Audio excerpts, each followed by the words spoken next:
तो hello students, तो ये वाला क्वेश्चन काफ़ी इम्पॉर्टेंट है नीट एस्पिरेंट्स के लिए, क्योंकि ये क्वेश्चन बहुत बार पूछा गया है नीट एग्ज़ाम में।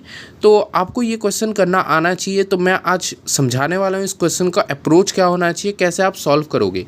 सबसे पहले आपको क्वेश्चन को अच्छे से समझना है। सो क्वेश्चन क्या है, the osmotic pressure of 10% weight upon volume aqua solution of urea is π1।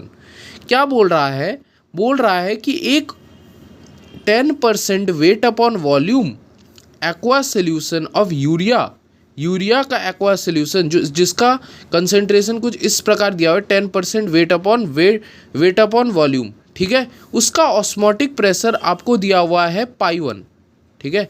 उसका ऑस्मोटिक प्रेशर आपको दिया हुआ है π1 और इस related to that of 10% weight upon volume aqua solution of glucose, ठीक है। और इधर क्या है, 10% weight upon volume aqua solution of glucose जिसका ऑस्मोटिक प्रेशर आपको π2 दिया हुआ है। यूरिया का आपको π1 दिया हुआ है और इस ग्लूकोज का आपको π2 दिया हुआ है, वेट अपॉन वॉल्यूम दोनों का। तो मैं इधर लिख लेता हूँ, सबसे पहले गिवन देके मैं लिख लेता हूँ कि 10% आपको एक जगह wait upon volume, 10% weight upon volume urea का आपको π1 दिया हुआ है, और एक जगह मैं इधर लिख देता हूँ 10% लिखता हूँ, ठीक है, परसेंट नहीं लगाया, कोई बात नहीं। 10% weight upon volume of glucose जो आपको दिया हुआ है उसका ऑस्मोटिक प्रेशर आपको दिया हुआ है π2। क्लियर? यस सर, π2 दिया हुआ है, समझ गए। अब समझो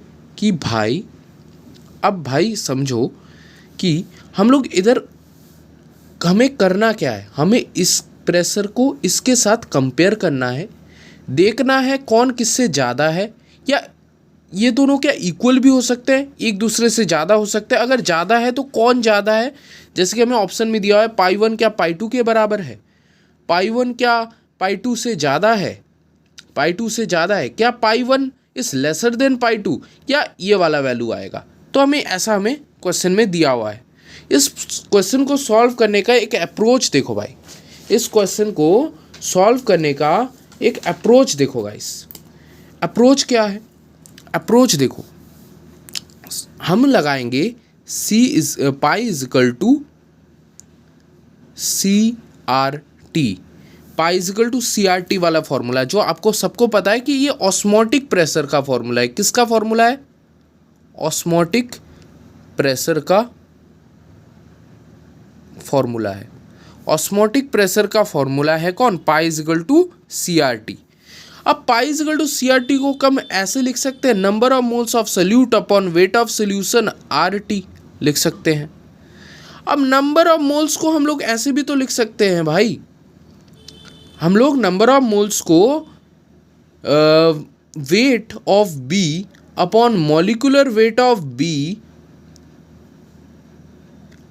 इंटू वॉल्यूम RT ऐसे भी तो लिख सकते हैं। मैंने बस क्या किया है, नंबर ऑफ मोल्स के जगह मैंने बस उसका फॉर्मूला लगा दिया है और मैंने पुट करके ये इक्वेशन निकाला है। इस इक्वेशन से हम देख सकते हैं पाई और मॉलिक्यूलर वेट ऑफ B में एक रिलेशन देख पा रहे हैं। Pi is inversely proportional to molecular weight of B। मतलब अगर मैं पाई बढ़ाऊंगा, अगर मैं पाई को इंक्रीज करूंगा तो मेरा मॉलिक्यूलर वेट ऑफ B घटेगा।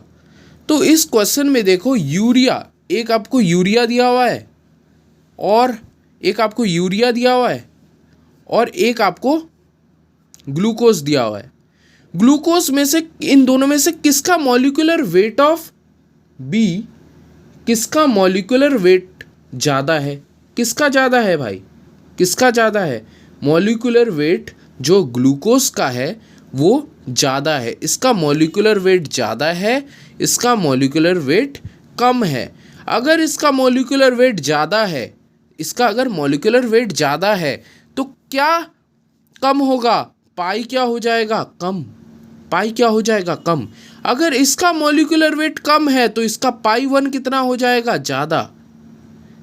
π2 कम, π1 ज़्यादा। तो इसका सिंपल सा आंसर जो निकलता है, जो पाई 1 होगा वो पाई 2 से ज़्यादा होगा। सो आंसर तो सिंपल है, option number 2 is the correct answer of the question. I hope ये क्वेश्चन आपको समझ में आया होगा, भले ही टाइम लिया होगा, पर ये वाले क्वेश्चन काफ़ी इंपॉर्टेंट होते हैं नीट के लिए, ये जरूर करना। फिर से मैं एक बार बता देता हूँ, रिपीट कर देता हूँ जिनको समझ नहीं आया।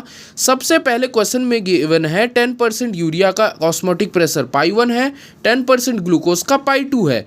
हमने इधर पाई इक्वल टू CRT का फॉर्मूला लगाया, सी का हमने number of moles of solute upon weight of solution होता है, हमने मोलैरिटी का फॉर्मूला लगाया, नंबर ऑफ मोल्स का फॉर्मूला हमने इधर लगाया, weight of solute upon molecular weight of B. फिर हमने ये लगा के हमने इधर से एक रिलेशन निकाला इन दोनों के बीच, पाई का इन्वर्स रिलेशन।